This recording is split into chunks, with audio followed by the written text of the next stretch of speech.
Imagine cruising down the highway with a turntable spinning your favorite tunes right in the car.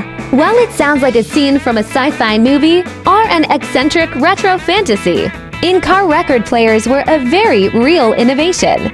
During the mid-20th century, inspired by the success of car radios, automakers in the 1950s sought to bring another home entertainment staple into the automobile, the record player.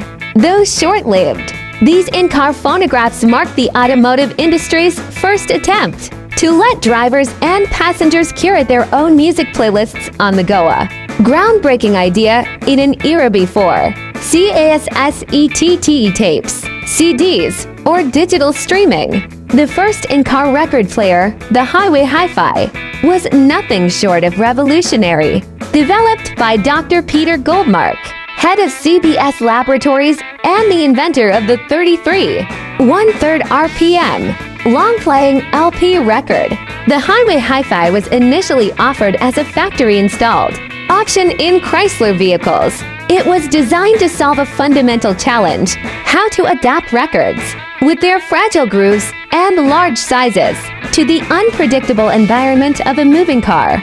At the time, the recording industry was locked in a format war between two competing standards: the 33 1/3 RPM LP, championed by CBS for its ability to hold more than 20 minutes of music per side, and the 45 RPM single, backed by RCA for its compact size but limited playtime. The 45s were small enough to fit in a car's glove compartment but required frequent flipping, while the 12-inch LPS offered longer playtime but were cumbersome to accommodate. Dr. Goldmark and his team were undeterred by these challenges. Drawing on their expertise in microgroove technology, they engineered a new solution: a groundbreaking ultra-microgroove format that allowed for even more compact discs while maintaining extended playtime.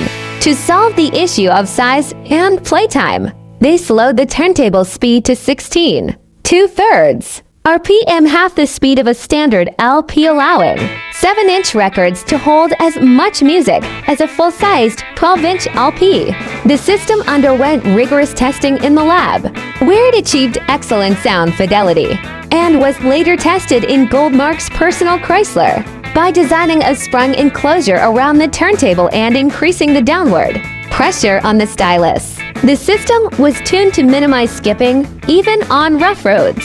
While it couldn't fit in the glove compartment, it was mounted elegantly beneath the dashboard. With the press of a button, the front cover flipped down, and the record player slid forward, playing music through the car's existing radio amplifier and speakers. Goldmark even installed the system in a CBS executive's Ford Thunderbird, which performed just as impressively. Despite the system's promising results, CBS executives were hesitant to support the project. They doubted its market potential and worried it might divert listeners away from radio broadcasts and their advertisers. As a result, CBS declined to move forward. Unwilling to give up, Goldmark demonstrated the system directly to Chrysler executives. Driving his modified Chrysler to their Detroit torture track, the record player performed flawlessly, impressing the automaker. Chrysler adopted the system and marketed it as the Highway Hi-Fi for its 1956 models, priced at $200, a steep cost at the time, equivalent to over $2,200. Today, the Highway Hi-Fi was a unique and luxurious feature. However, the rollout faced significant challenges. While Goldmark had fine-tuned the system in his own car to minimize skipping, Chrysler's mass production failed to replicate this level of precision. The systems were installed in a variety of vehicles, including lower-end Dodge and Plymouth models with stiffer suspensions.